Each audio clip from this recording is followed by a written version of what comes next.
School of magic season 2। Title, draw से पहला प्रतिद्वंदी। विभिन्न देशों से धीरे धीरे अधिक लोग वेनिस पहुंचे। उस छोटी सी जगह पर अचानक पहले की तुलना में 3 गुना अधिक पर्यटक आ गए। नहरों, पुलों, चौराहों, सार्वजनिक घाटों पर अचानक बहुत अधिक भीड़ महसूस हुई। वेनिस कोई बहुत बड़ी जगह नहीं थी, इसलिए इसमें सीमित संख्या में ही लोग आ सकते थे। स्थानीय सरकार ने अंततः आगंतुकों की संख्या सीमित कर दी। वेनिस जैसे शांत शहर में अचानक लोगों की भीड़ उमड़ने का मुख्य कारण कोई और नहीं बल्कि वर्ल्ड कॉलेज टूर्नामेंट था। दुनिया भर में मैसेज के लिए बहुत अधिक अंतर्राष्ट्रीय टूर्नामेंट नहीं थे और अधिकांश मैजिक एसोसिएशनों ने पुराने मैजिशियनों को टेलीविजन पर लाइव प्रसारण के साथ द्वंद्व युद्ध में एक दूसरे से लड़ने की सलाह नहीं दी थी। जादू आखिरकार एक महान और पवित्र कला थी और एक ही समय में खतरनाक और विनाशकारी थी। जादू टूर्नामेंट में भाग लेने के लिए उपयुक्त एकमात्र लोग युवा और जवान छात्र थे। उनकी उपलब्धियां यह भी दर्शा सकती है कि किसी देश की शैक्षणिक प्रणाली कितनी सफल थी। आखिरकार वर्ल्ड कॉलेज टूर्नामेंट में एक भव्य आयोजन बदल गया जो हर 4 साल में आयोजित किया जाता था। वे छात्र जिनकी ताकत ना तो बहुत शक्तिशाली थी और ना ही बहुत कमजोर, जादुई द्वंद्व में भाग लेने के लिए सबसे उपयुक्त समूह थे। वेनिस में गवर्नर के महल पर कई देशों के झंडे ऊंचे लटके हुए थे। अपने देशों का प्रतिनिधित्व करने वाली 32 टीमों ने वेनिस में फाइनल में जगह बनाई थी। विभिन्न देशों ने ट्रेनिंग हॉल की बचाव टीमों को चुनौती देने और उन्हें दिए गए मिशनों को पूरा करने में इन सभी टीमों ने अच्छा प्रदर्शन किया था।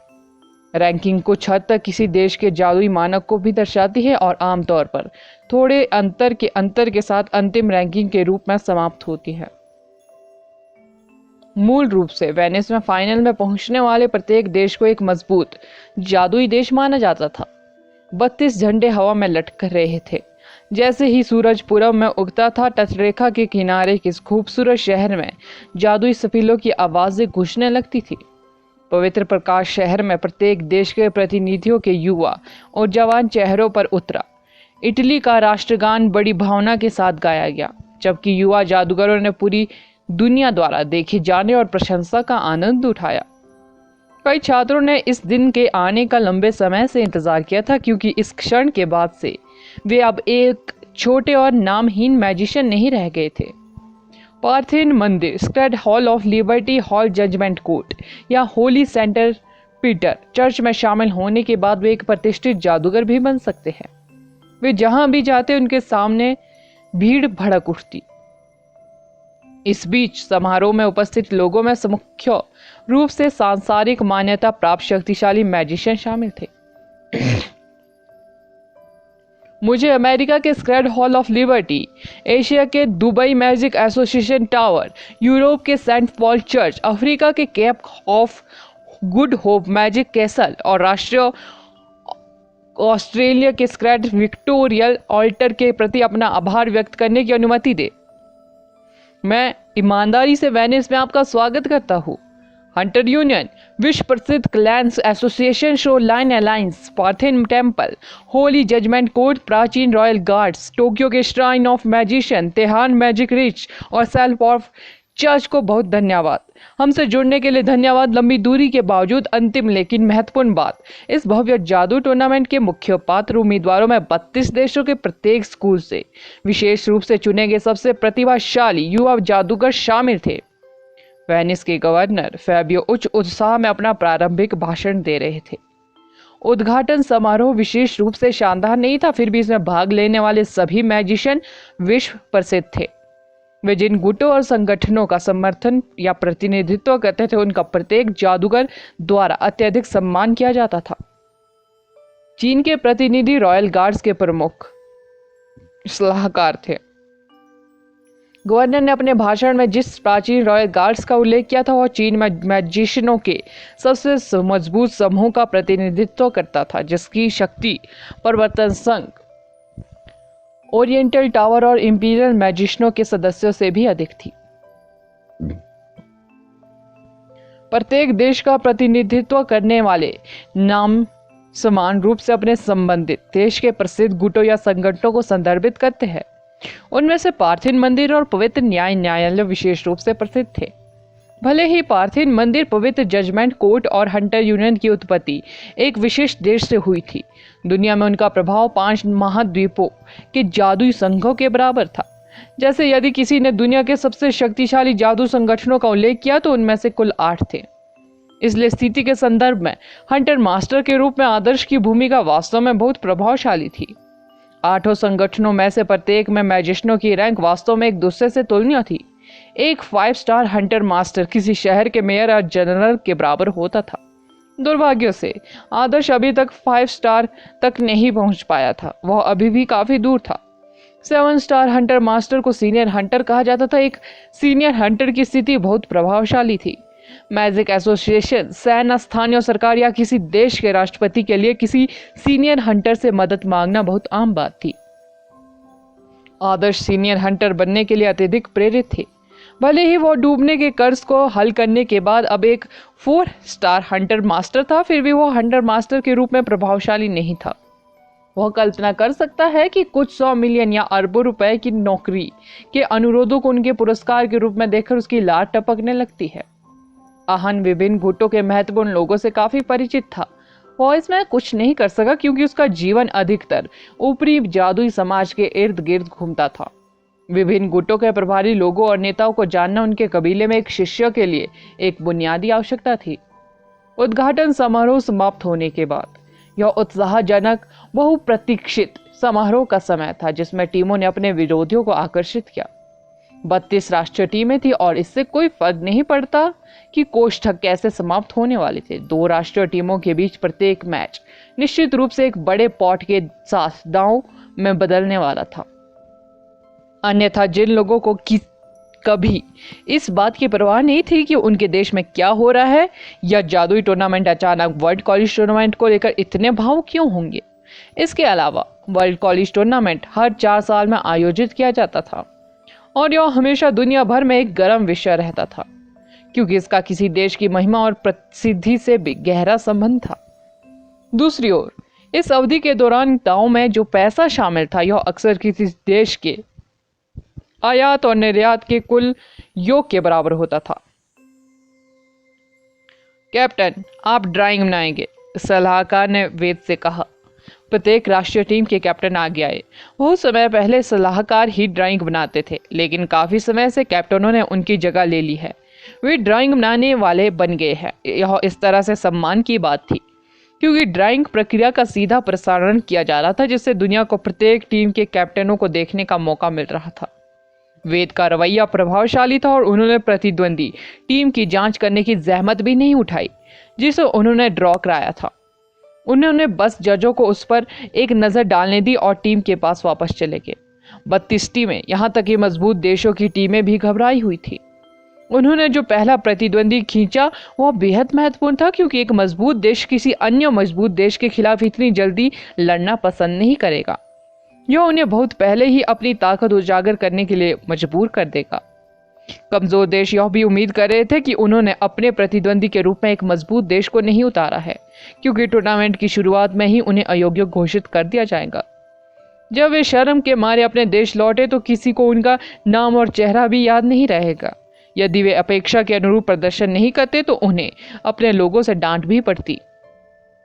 अभिव्यक्ति की स्वतंत्रता वाले समाज में सामान्य लोग ही उन्हें सबसे बुरे तरीके से डांटते थे।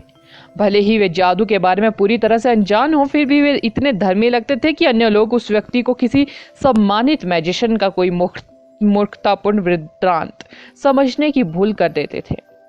ऐसे में उत्साह को तो छोड़ दे तो चीनी टीम के सदस्य काफी दबाव भी महसूस कर रहे थे।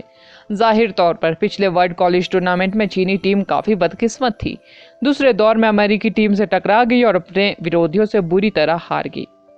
यदि वे इस वर्ष अभी भी कोई प्रभावशाली परिणाम प्राप्त करने में विफल रहे तो घरेलू अधिकारी संभवतः अत्यंत क्रोधित होंगे। क्या वे दूसरे देशों के साथ शांति से बात भी कर सकते हैं? वे बस दूसरे देशों के नेताओं के दिमागी खेल का निशाना बन जाएंगे। जब उन्होंने अचानक कुछ इस तरह कहा, मैंने सुना है कि आपकी राष्ट्रीय टीम फिर से हार गई, यह तुरंत उनसे मेज पलटने का आग्रह करेगा। दूसरों ने अपना ध्यान वेद पर केंद्रित किया। यह बताने की कोशिश कर रहे थे कि क्या वह वास्तव में यह जानने के बाद राहत महसूस कर रहे थे या चिंतित थे कि उनका प्रतिद्वंदी कौन था। हालांकि वेद ने पूरी प्रक्रिया के दौरान वही सख्त चेहरा बनाए रखा। वो हर समय लगभग ऐसा एक जैसा ही दिखता था। टीम के बाकी सदस्य उसके मन को पढ़ने में अपना समय बर्बाद कर रहे थे। इससे पहले कि वेद यह घोषणा कर पाते कि उनका प्रतिद्वंदी कौन है, जापानी टीम अचानक खुशी से चिल्लाने लगी और जापानी लहजे में अंग्रेजी में बोलने लगी। भाग्यशाली, बहुत भाग्यशाली। दरअसल वे बस यह कहना चाह रहे थे, हम बहुत भाग्यशाली हैं। आदर्श और अन्य लोग जापानी टीम से पहले ही मिल चुके थे जब वे लाल आभूषण गिल्ड को हटा रहे थे। जापानी केवल दिखावा करने वाले लोग थे। आदर्श को कभी भी उनके नाम और रूप रंग की अस्पष्ट छाप थी। जो व्यक्ति खुशी से चिल्लाया वह अकीरा मात्सुकी था, जिसे डार्क नोबल मेटल में भी रुचि थी। वह फिलहाल उन्हें शत्रुतापूर्ण तिरस्कार मुस्कान से देख रहा था। तो वे हमारे पहले प्रतिद्वंदी है? आदर्श ने जोर से पूछा।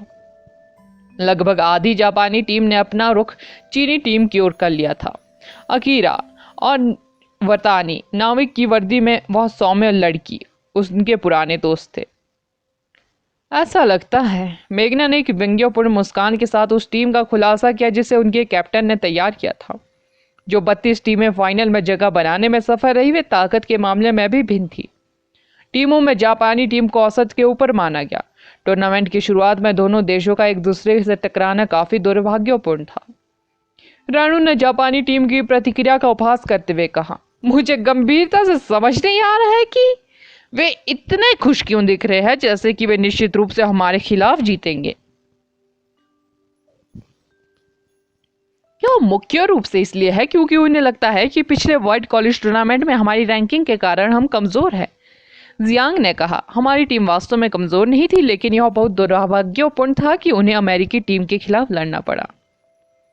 अभी उन्हें मौज मस्ती करने दो, दिन आने पर उन्हें रोने का भी मौका नहीं मिलेगा, अनिकेत ने ठंडे स्वर में कहा।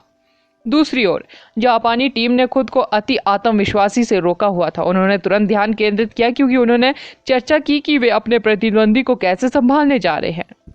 उनके सलाहकार तेगामी अपने छात्रों की तरह आशावादी नहीं थे। उसने चीनी टीम में नीली शर्ट वाले आदर्श पर नजर डाली और पूछा, क्या वह लड़का वही था जिसने लाल आभूषण गिल्ड के नेता कैसो से लड़ाई की थी? ओह, वह है, मैं उसके बारे में लगभग भूल ही गया था। वतानी को तुरंत याद आया। जब दोनों टीमों ने लाल आभूषण गिल्ड को हराने के लिए सहयोग किया तो आदर्श ने जो ताकत दिखाई वह बिल्कुल चौंकाने वाली थी। वह निश्चित रूप से एक कठिन प्रतिद्वंदी होने वाला था। इसमें डरने की क्या बात है? मुझे यकीन है वह एकमात्र व्यक्ति नहीं है जिसे हमें अपनी टीम में ध्यान देने चाहिए। क्या आपको सच में लगता है कि वह पूरी टीम को अकेले ले जा सकता है? हाल ही में जापानी टीम में शामिल हुए एक व्यक्ति ने कहा। Next episode title team fight. इसके बारे में बात करते हुए, क्या इसका मतलब यह नहीं है कि हमारी टीम टूर्नामेंट में पहला मैच लड़ रही है? वे द्वारा बनाए गए बैच को करीब से देखने के बाद जियांग ने गंभीरता से पूछा। हर कोई यह जांचने में इतना बिजी था कि उनका प्रतिद्वंदी कौन है, वे मैचों के क्रम के बारे में लगभग पूरी तरह से भूल गए थे। जब उन्होंने विशाल स्क्रीन पर शेड्यूल को करीब से देखा तो उन्हें एहसास हुआ कि वे वास्तव में शुरुआती मैच लड़ रहे थे।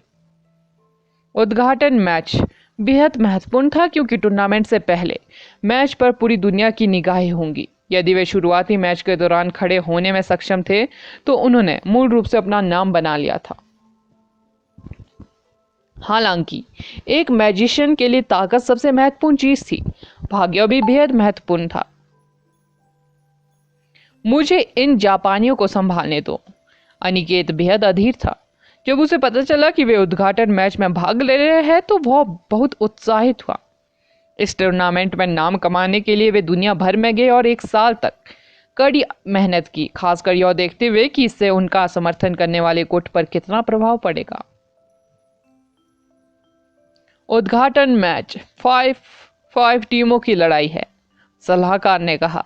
हमें 5 प्रतिनिधियों को चुनना होगा और जापानी भी 5 को चुनेंगे। चूंकि सलाहकार मौजूद थे वे ही कॉल कर रहे थे। सलाहकार ने टीम को स्कैन किया। उन्होंने सबसे पहले शिवांगी, रुद्री, सूर्या और जितेंद्र की ओर देखा और शांति से कहा, आप चारों अभी भी अपनी चोटों से उभर रहे हैं, आप शुरुआती मैच में हिस्सा नहीं लेंगे। चारों ने अपनी आंखें चौड़ी कर ली। क्या सलाहकार ने इतने महत्वपूर्ण मैच से पहले सचमुच उन्हें बेंच पर रख दिया था। सलाहकार, मेरी चोटें मुझ पर अधिक प्रभाव नहीं डालेगी, कृपया मुझे इसमें भाग लेने दे। सूर्या ने तुरंत विरोध किया। शांत, सलाहकार ने ठंडे स्वर में कहा। सूर्या तुरंत उठ खड़ा हुआ। यह जानते हुए कि वे इतना बड़ा मौका चूक गए हैं, शिवांगी, जितेंद्र और सूर्या ने आदर्श की ओर देखा। उनमें अपनी आंखों में प्रचंड ज्वाला के साथ आदर्श को जलाकर राख करने देने की इच्छा थी। इस बीच आदर्श स्पष्ट रूप से खुश था। उसे लगा कि उसे उन पर और अधिक सख्ती करनी चाहिए थी, इसलिए उन्हें पूरे टूर्नामेंट में भाग लेने का मौका नहीं मिलेगा। तुम्हें किस बात का गर्व है? तो क्या हुआ अगर आप अपने आप में मजबूत है? यह एक टीम लड़ाई है। आप टीम लड़ाई में मेरी एक उंगली के बराबर भी नहीं है। जितेंद्र ने आदर्श की चमकदार नजर को बर्दाश्त करने में असमर्थता जताते हुए कहा। एक पॉइजन मैजिशियन के रूप में वह एक कल द्वंद्व लड़ने में अविश्वसनीय रूप से कमजोर था। हालांकि टीम वर्क में पॉइजन एलिमेंट अविश्वसनीय रूप से मजबूत और कष्टप्रद था। आखिरकार यह सबसे अप्रत्याशित एलिमेंटों में से एक था। अलग अलग पॉइजन मैजिशियन ने जो जहर डाला वो वास्तव में अलग अलग था। इसी तरह रुद्री एक कल द्वंद्व लड़ने में काफी कमजोर थी। हीलिंग और आशीर्वाद एलिमेंटों के एक शुद्ध समर्थक के रूप में उसे द्वंद्व में भाग नहीं लेने देने का कोई मतलब नहीं था। हालांकि चोटों के कारण उसे बेंच पर बिठाया गया था। आदर्श उन्हें चोट पहुंचाने में इतना गंभीर था कि लाइटनिंग तानाशाह ने उन्हें पूरे सप्ताह तक प्रताड़ित किया। हम सलाहकार की व्यवस्था का पालन करेंगे, रुद्री ने कहा, जो उसे दिए गए आदेश का बेहद आज्ञाकारी लग रही थी। हालांकि रुद्री ने असली चरित्र को जानने के बाद आदर्श को यह महसूस होता रहा कि वह महिला कितनी नकली और शातिर थी, काफी डरावने तरीके से। शुरुआत में आदर्श की उसके बारे में पहली धारणा काफी अच्छी थी। वह मिलनसार, सौम्य, शांत और दयालु थे। फिर भी जब उसे एहसास हुआ कि यह सब एक दिखावा कर रही थी तो उसे उसके हर काम से बेहद घृणा महसूस हुई। ऐसा कहा जा रहा है कि महिला ने वास्तव में बहुत अच्छा काम किया है, अपना कवर इतनी अच्छी तरह पहनने में सक्षम होकर। आदर्श, आप भी बैठेंगे, सलाहकार ने अपना हाथ लहराया। वो आदर्श को शुरुआती मैच में अपनी प्रतिभा का प्रदर्शन नहीं करने देना चाहते थे। आदर्श ने अपने होठों को थपथपाया और बुदबुदाया, मेरे बिना टीम शायद हार जाएगी। सलाहकार ने 5 उम्मीदवारों को चुना, नंदिनी, रेणु, अनिकेत, मेघना, जियांग। आप 5 लोग जाए। मुझे नहीं लगता कि जापानी टीम के खिलाफ अपनी ताकत बरकरार रखने की कोशिश करना कोई अच्छा विचार है। जब गीत और अन्य सलाहकारों ने मुख्य सलाहकार की व्यवस्था देखी तो उन्होंने तुरंत बात की। टीम के 2 सबसे मजबूत सदस्य वेद और आदर्श थे। एकमात्र बार जब वे एक टीम से एक साथ लड़े थे जब वे अमेरिका के ट्रेनिंग हॉल में टीम के खिलाफ जा रहे थे। अंत में अमेरिकी टीम भी पूरी तरह से बर्बाद हो गई। इससे स्पष्ट रूप से पता चलता है कि वे कितने उत्कृष्ट थे। जापानी टीम की कुल ताकत चीनी टीम के बराबर थी। मैच जीतने के लिए उन्हें अपना सर्वश्रेष्ठ प्रयास करना होगा। चूंकि यह टीम का पहला मैच था, गीत और अन्य सलाहकारों ने सोचा कि मुख्य सलाहकार अपनी ताकत बनाए रखने के लिए बहुत मेहनत कर रहे थे, क्योंकि उन्होंने आदर्श और वेद को नहीं चुना था। मुख्य सलाहकार ने कुछ देर तक सोचा। उनकी निगाहें टीम के सदस्यों पर पड़ी। ओह, मुझे लगता है अगर हम पहला मैच जीते तो बेहतर होगा। विश्राम क्षेत्र के पीछे से एक बुजुर्ग आवाज आई। भूरे बालों और साधारण कपड़ों वाला एक बुढ़ा मैजिशियन आया था। उसकी ज्वलंत निगाहें स्वाभाविक रूप से जियांग पर पड़ी, जो जल्दी से बूढ़े व्यक्ति के पास गया और उसका अभिवादन किया। प्रमुख, आप भी यहाँ हैं? जब उसने भूरे सफेद छोटे बालों वाले बूढ़े व्यक्ति को देखा तो वह काफी आश्चर्यचकित हुआ। यह रॉयल गार्ड्स का प्रमुख है, संदीप। जैसा कि मैंने आपको पहले बताया था, जियांग उनका स्टार स्टूडेंट है। वो हमारे देश में सबसे मजबूत समनर है। आहन ने आदर्श से धीरे से कहा, यह जानते हुए कि उसे लोगों को पहचानने में कठिनाई होती है। आदर्श ने तुरंत निहितार्थ समझ लिया। उसे आश्चर्य हुआ जब उसने बूढ़े संदीप के पीछे किसी और परिचित को खड़ा देखा। यह क्लॉक टावर मैजिक एसोसिएशन के अध्यक्ष भैरव जी थे। जब भैरव जी ने आदर्श को देखा तो उन्हें कोई आश्चर्य नहीं। उन्होंने काफी फीकी मुस्कान के साथ कहा, बुरा नहीं, आप वेनिस पहुंच गए। क्या आप गंभीर रूप से चिंतित थे कि मैं अयोग्य घोषित होने वाला था? आदर्श ने बदले में पूछा। वास्तव में नहीं, लेकिन मैंने सुना है कि आप सबसे अच्छा व्यवहार करने वाले व्यक्ति नहीं हैं, इसलिए मुझे चिंता थी आपको निष्कासित कर दिया जाएगा या कुछ और। भैरव जी ने सौहार्दपूर्वक उत्तर दिया। भैरव जी ने आदर्श से थोड़ी देर बात की से पहले कि सभी लोग शुरुआती मैच के लिए उम्मीदवारों पर निर्णय लेने लगे। मुख्य सलाहकार संभवतः अपनी ताकत को बनाए रखने की कोशिश कर रहे थे, क्योंकि इसे बहुत जल्दी उजागर करने से टीम नुकसानदेह स्थिति में आ जाती। अन्य टीमें निश्चित रूप से उन्हें चुनेगी, खासकर जब कोई एलिमेंट कुछ एलिमेंटों के मुकाबले कमजोर था। यदि वे शुरुआती मैच में आदर्श या वेद को रखते हैं तो अन्य देश निश्चित रूप से उन्हें निशाना बनाएंगे। यदि आपकी फायर प्रबल होती तो वे 2 वाटर मैजिशियनों को भेजते। यदि आपकी लाइटनिंग उत्कृष्ट थी तो वे अर्थ एलिमेंट के साथ एक सांस मास ढाल भेजेंगे। यदि आपका कर्स एलिमेंट प्रभावशाली था तो वे एक मानसिक जादूगर भेजेंगे। जादूगरों के बीच ताकत के मामले में अंतर अब बहुत बड़ा नहीं था, क्योंकि उन्हें उनकी राष्ट्रीय टीम के प्रतिनिधियों के रूप में चुना गया था। आदर्श जैसा कोई व्यक्ति जो अपने दम पर कुछ जादूगरों से मुकाबला कर सकता है, अगर उसका सामना किसी मजबूत मानसिक जादूगर से हो जाए तो वह बर्बाद हो जाएगा। वेद टीम का पिलर था और आदर्श इक्का था। मुख्य सलाहकार शुरुआती मैच में अपने दोनों तुरप के पत्तों का इस्तेमाल नहीं करना चाहते थे। अगर वे पहला मैच हार भी गए तो इससे उनकी टीम पर कोई खास असर नहीं पड़ेगा। हालांकि अन्य लोगों की राय अलग थी। पहला मैच बेहद महत्वपूर्ण है। यदि हम हार जाते हैं तो पूरी दुनिया जो कहती है वह सदस्यों पर भारी दबाव बन जाएंगे, जिससे वे अपेक्षित प्रदर्शन नहीं कर पाएंगे। रॉयल गार्ड्स के प्रमुख संदीप ने कहा, इसे जाने तो हमें पहला मैच जीतना होगा। मुख्य सलाहकार ने इसके बारे में फिर से सोचा और आखिरकार वेद को पहले मैच में शामिल होने पर सहमति व्यक्त की। वेद ने मेघना का स्थान ले लिया। शुरुआती मैच में कैप्टन टीम का नेतृत्व करेंगे। जापानी टीम के सलाहकार वटानी भी काफी मजबूत है।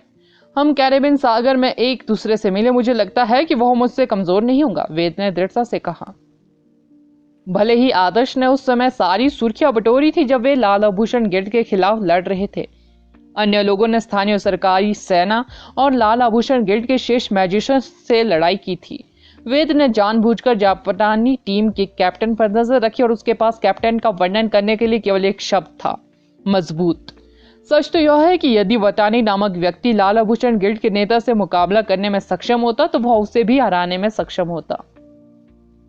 यहां तक क्या हमें भी उसे लेने का आत्मविश्वास नहीं है? संदीप ने उत्सुकता से पूछा। वेद अधिकारियों के बीच बेहद लोकप्रिय थे। आखिरकार वह सेना का उभरता हुआ सितारा था। वह इतना शक्तिशाली था कि अपनी ही उम्र के किसी भी व्यक्ति को आसानी से कुचल सकता था। वह एक ऐसे प्रशिक्षक की तरह थे जो छात्रों के साथ घुल मिल गया था।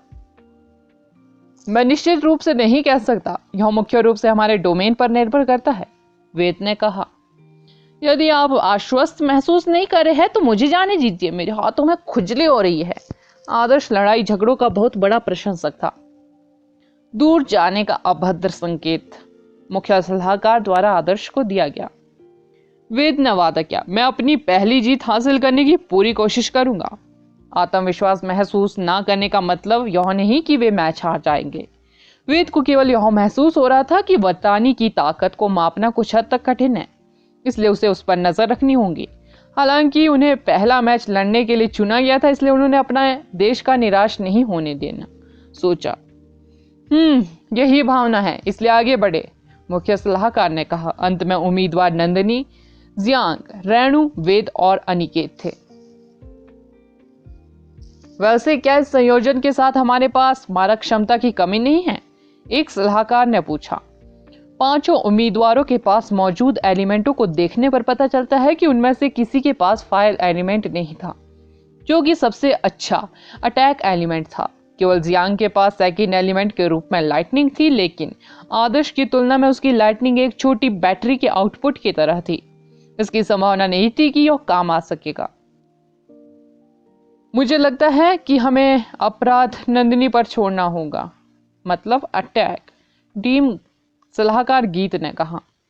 विनाशकारी फर्स्ट एलिमेंट वाला एकमात्र व्यक्ति नंदिनी थी। उसका आइस एलिमेंट डिफेंस और अटैक करने में सक्षम था। यदि पूरी टीम उपयोगिताओं और डिफेंस की ओर अधिक झुक रही थी तो वह टीम के एक अटैकर के लिए पूरी तरह जिम्मेदार होगी। अपनी रणनीति पर मोटे तौर पर चर्चा करने के बाद उम्मीदवारों ने खुद को मैच के लिए तैयार करना शुरू कर दिया। वेनिस में बहुत सारे मंच थे। वे उस स्टेडियम में थे जहां उद्घाटन समारोह आयोजित किया गया था। फिर भी मैच का मंच 4 फुटबॉल मैदानों से भी बड़ा था। यह काफी चौंकाने वाला था, खासकर यह देखते हुए कि वेनिस में इतनी बड़ी जगह को सुरक्षित करना कितना कठिन था, जहां जमीन का हर इंच सोने जितना मूल्यवान था। मंच का आकार दर्शकों की समृद्धि को दर्शाता है। सीटों पर काफी भीड़ थी, लेकिन यह देखते हुए कि जादुई लड़ाई कितनी खतरनाक हो सकती है, जगह जगह लगी बाधाओं के बावजूद भी उन्होंने स्टेडियम में बहुत अधिक लोगों को मैच देखने की अनुमति नहीं दी। इसके अलावा आधुनिक मैजिक तकनीक के साथ वे sky box, sky view, close up या फ्रंट व्यू जैसे विभिन्न दृश्यों के विकल्पों के साथ मैच को आसानी से दर्शकों की आंखों में प्रसारित कर सकते हैं। अगला एपिसोड जानने के लिए बने रहे मेरे इस चैनल के साथ। और ज़रूरी सूचना, यदि मैं सवेरे एपिसोड अपलोड नहीं कर पा रही तो मैं शाम को डाल दिया करूँगी। अगर मैं किसी दिन एपिसोड अपलोड नहीं करती तो मैं किसी कमेंट में रिप्लाई कर दूंगी कि आज एपिसोड अपलोड नहीं कर पाऊंगी।